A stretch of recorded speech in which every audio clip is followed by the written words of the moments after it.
Shri Ram angel senior secondary school में। तो आज हमारे स्कूल में क्लब एक्टिविटीज़ होने वाली है, तो चलिए देखते हैं।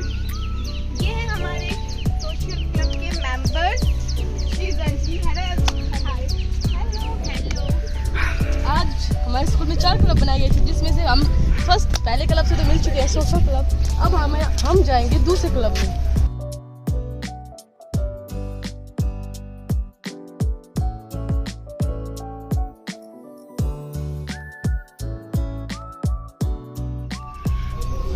हो गया बोले अब क्लब के बारे में बताएं।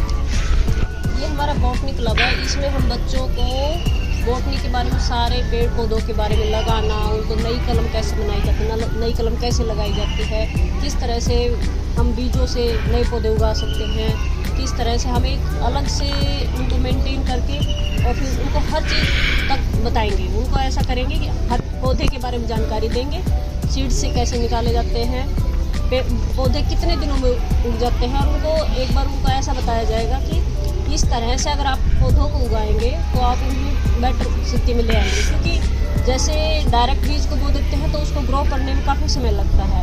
अब बीज को उगाने से पहले उसको शाम को भिगो दिया जाए, 1 डे और 2 डे उसको भिगो कर रखा जाए, और फिर उस सीड को बोया जाए तो उसमें से बीज जल्दी अंकुरित होकर बाहर निकलेगा।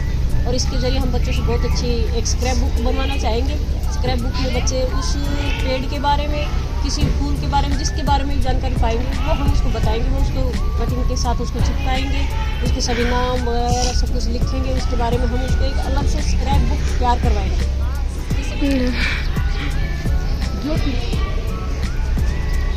आप इस क्लब के बारे में कुछ बताओ।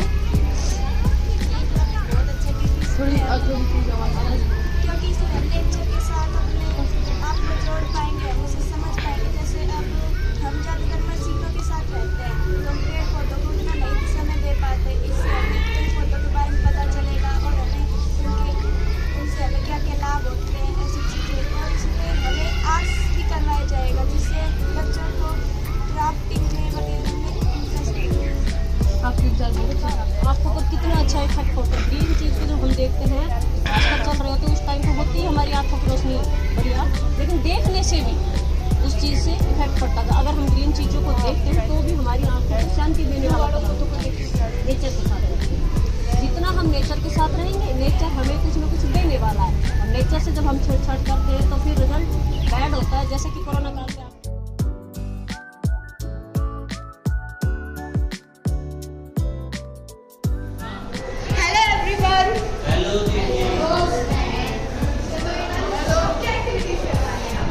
बेटा हम मैथ सिखा रहे हैं बच्चों को। ये मैथ जो एक डिफिकल्ट सब्जेक्ट होता है, इसको बच्चे हंसी मजाक में, खेलते कूदते ऐसे सीख सके और उनके ऊपर बर्डन ना पड़े। ऐसे ही हम अपने साइंस के सब्जेक्ट को भी एक्टिविटीज, एक्सपेरिमेंट्स, प्रैक्टिकल के माध्यम से बच्चों तक पहुंचाने की कोशिश कर रहे हैं, ताकि वो रटी रटाई बातों में विश्वास ना रखें और प्रैक्टिकल के थ्रू जो है वो उन सारी चीज़ों को अपनी आंखों के सामने देखें और लंबे समय तक उस चीज़ को याद रख पाए।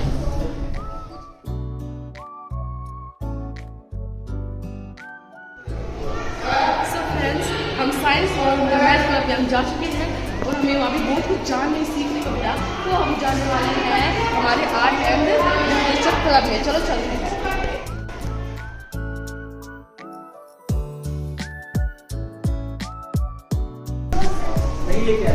सो ये हमारा आर्ट एंड लिटरेचर क्लब।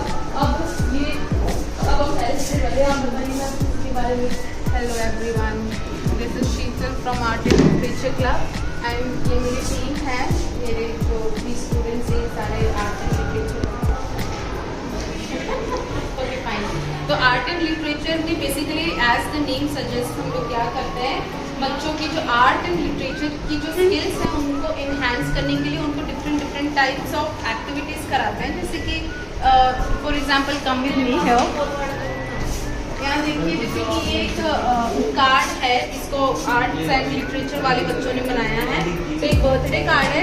इस तरह से हम बच्चों को डिफरेंट टाइप्स ऑफ कार्ड्स बनाना सिखा सकते हैं, पेपर कटिंग सिखा सकते हैं, पेपर ऑरिगमी जो होती है वो सिखा सकते हैं। देन हम राइटिंग स्किल्स पे ध्यान देते हैं। बच्चों की जो पोएम लिखने की कला है या स्टोरी लिख सकते हैं, या फिर लाइक कुछ भी स्केचिंग या डेकोरेशन के लिए कोई भी आइटम बनाना सीख सकते हैं। हम आउटिंग भी कर सकते हैं, जैसे नेचर में जाकर नेचर से कुछ आइडिया लेना, लाइक अगर हमें फूलों से रंगोली बनानी है तो it also comes under art. So हम different types of flowers collect करके एक रंगोली क्रिएट कर सकते हैं। So all this comes under art and literature. So here I am having the poem written by my self and I would like to recite it in front of you. So अभी मैंने title नहीं दिया, I have written only 2 stanzas. मोर मुकुट पहन चटक मटक भगत नंदलाल, देख छवि मन मोहनी होत जाए आनंद का। तितर बितर बिखर गए केशव के केशकाल, मिश्री से मिलकर फूलों से लाल गाल। सो ये जो पोएम है ये बेसिकली श्री कृष्ण के बारे में है। उनकी जो बिखरे हुए बाल हैं, उनके जो मीठे होंठ हैं, जो लाल गाल हैं, उन सबको ये दर्शाती है। So I hope you all like it.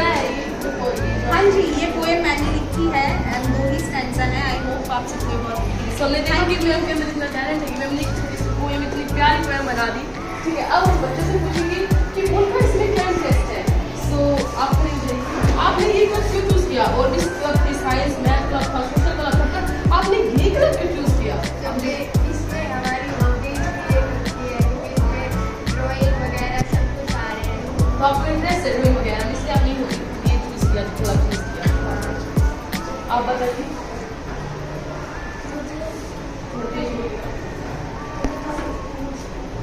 अच्छा, आपको कविता लिखना सुनना ये पसंद, इसलिए आपने चूज़ किया पढ़ने का।